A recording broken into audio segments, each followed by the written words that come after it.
Хан жанында иштегендерге сарайдын эң караңгы бөлмөсүнө ит бактырат экен. Аюудай чоң иттерди бактырып, хандын чыгарган чечимине каршы чыккандарды, ага каршы тургандарды жазалаш үчүн. Эгерде каршы чыккан адамдар болсо, ошол иттерге салып берүү үчүн. Күндөрдүн биринде ал иттерди багат экен, чоңойтот экен, өстүрөт экен. Күндөрдүн биринде хандын туура эмес чыгарган чечимине жанында жүргөн бир вазири каршы чыгат. Хандын туура эмес кылганын айтат. Ошондо хандын аябай жини келип, баягы вазирине кыжырланып, чакыртып, сен мага каршы чыктың. Эми жаза катары сени бул иттерге салып берем, талатам деп ал вазирине жазалайт экен. Ошондо вазири ханга айтат: ханым, мен сизге канча жылдан бери кызмат кылып келем. Менин бир ушунчалык бир мага мүмкүнчүлүк бериңиз, ушунча сизге кызмат кылгандыгым үчүн бир 10 күн убакыт бериңиз. Мен жашоомду бир иреттеп, жанымдагы адамдар менен бир коштошоюн. Эң акыркы бир жакшы иштерди кылып калайын деп хандан уруксат сурайт.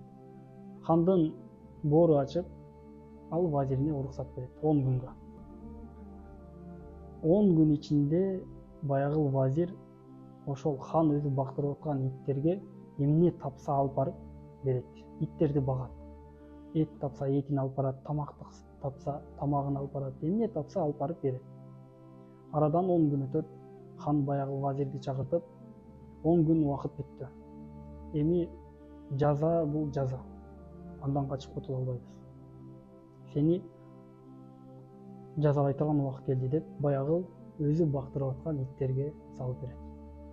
Караса баягы иттер вазирди эч бир талабайт. Жанында кайра айланчыктап, ойноп, жыттап вазирдин жанында жүрөт. Ошондо хандын жини келет: бул кандай иттер? Буларды талап бир майдалап салыш керек эле го, жеп салыш керек эле го. Эмне үчүн талабай атат дейт. Ошондо вазир айтат: ханым, мен бул иттерди 10 күн бакканым үчүн, караганым үчүн булар мага мээрин төгүп калды. Булар мага мени жазалагылары келбей атат. Мага көнүп калды дейт. А сиз, мен сизге 10 жылдан ашык кызмат кылсам, бир кетирген катачылыгымды кечире албай атасыз. Ошондо баягы хандын жүрөгү жибип, баягы вазирди ал жерден чыгарат дагы баягы хан сарайдагы иттерди жок кылдырат. Бул окуядан көптөгөн бир тыянактарды, жыйынтыктарды чыгарсак болот. Негизинен бүгүн биз чыгара турган жыйынтык: биздин дагы айланабызда ушундай адамдар бар. Көп жакшы иштерди кылган, бизге көп жакшылыктарды кылган. Биз аларды билебиз, билбейбиз, сезебиз, сезбейбиз. Бизге өтө көп жакшылыктары өткөн, бирок бир кылган жамандыгы үчүн алардын көңүлүн оорутуп коебуз. Аларга жаман сүйлөп, көңүлүн оорутуп коебуз. Бизге ушунчалык кылган жакшылыктары бар боло туруп, бир кылган жамандыгы үчүн аларга катуу айтып, жаман сүйлөп, көңүлүн оорутуп, өзүбүздөн алыстатып алабыз. Ошондуктан ар бир чыгарган чечимибизде, ар бир адам кылган мамилебизде, бир адам эгерде биздин кыжырыбызга тийсе, ал адамга жаман сүйлөөрдөн алдын жакшылап ойлонуп көрөлү. Токтоп, ойлонуп, анан ага чечим чыгаралы. Анын кылган жакшылыктарын эстеп. Ушул боюнча бир жакшы бир нерсе айтып берейин. Эгерде бизден кичине адамдар бизди капа кылып койсо, эгерде бизге бир сунуш айтса же бир аларга бир жооп берерден алдын кичине адамдарга 10го чейин санашыбыз керек. Жакшы чечим болобу, жаман чечим болобу, жакшы чечим болобу 10го чейин санап, анан жообун беришибиз керек.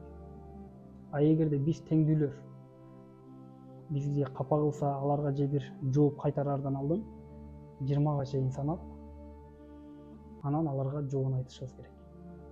Эгерде бизден чоңдор чоңдорго биз жооп бере турган болуп калсак, анда 30га чейин санап ойлонуп көрүп, эмне үчүн бизден чоң адам бизге бул суроону берди, же болбосо бизден кандай жоопту каалап атат, ал боюнча ойлонуп, анан аны капа кылып албай тургандай болуп, кийин өкүнбөй тургандай болуп чечим чыгаралы, аларга жооп берели. Ал жагын жакшылап ойлонуп көрөлү. Андан кийин аларга жооп айталы. Дагы бир тамаша иретинде, эгерде биздин жубайларыбыз же болбосо аялдарыбыз бизге ушундай бир кыжырыбызга тийсе, же бизге бир жаман сөз сүйлөсө, анда биз ошол эле 30га чейин, 20га чейин санашыбыз керек, бирок аларга жооп айтпашыбыз керек. Ошондой туугандар. Тынч болгула.